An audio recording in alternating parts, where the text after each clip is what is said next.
দার্জিলিংয়ে পর্যটকদের কাছে পাহাড়ি দৃশ্যের সাথে সাথে টয় ট্রেনেরও আকর্ষণ কম নয়। টয় ট্রেন মানে ন্যারোগেজ রেলওয়ে। হিমালয়ের এপাশে এখন দার্জিলিং ছাড়া কোথাও এই ট্রেন চলে না, অথচ বাংলাদেশেও একসময় এই ন্যারোগেজ ট্রেন চলত।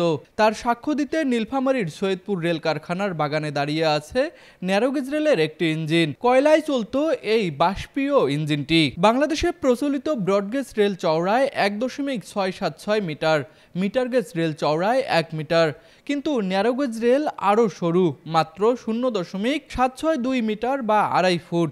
বাংলাদেশ নার্সিং ও মিডওয়াইফারি কাউন্সিল অনুমোদিত এবং রাজশাহী মেডিকেল বিশ্ববিদ্যালয় অধিভুক্ত উত্তরাঞ্চলের স্বনামধন্য nursing college Rangpur community nursing college ৩ বছর মেয়াদী ডিপ্লোমা ইন মিডওয়াইফারি কোর্সে বিশেষ ছাড়ে ভর্তি চলছে। ভর্তির জন্য যোগাযোগ করুন www.rcncbd.com অথবা কল করুন 01708907294 অথবা 01332854031 নম্বরে। রংপুরে গঙ্গাচড়া রোডে অবস্থিত Rangpur community nursing college nursing পেশার একটি বিশ্বস্ত ঠিকানা। Rangpur community nursing college. Saidpur rail কারখানার মূল প্রবেশদ্বার পেরিয়ে সামনের বাগানে দাঁড়িয়ে থাকা এই ইঞ্জিনটি নির্মাণ করা হয়েছে ১৯৩৬ সালে।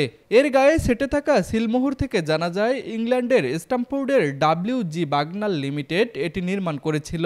এর উচ্চতা ১০.৫ ফুট এবং ওজন পৌনে ১২ টন। বাংলাদেশ রেলওয়েতে এই ইঞ্জিনটির ক্রমিক নম্বর দেয়া হয়েছে ১৫। বাংলাদেশের রেলের ইতিহাস বলে ১৯৬৩ থেকে ১৯৬৯ সাল পর্যন্ত এটি খুলনা থেকে ইস্ট রূপসা পর্যন্ত চলাচল করত, কিন্তু পরে সেই রেলপথটি বিলুপ্ত হয়ে যায়। সেই হারিয়ে যাওয়া ইতিহাস ধরে আছে সৈয়দপুরের বাগানে দাঁড়িয়ে থাকা এই ইঞ্জিনটি। নীলফামারী প্রতিনিধি তাহিরুল ইসলামের পাঠানো তথ্যচিত্রে ডেস্ক রিপোর্ট, RCTV।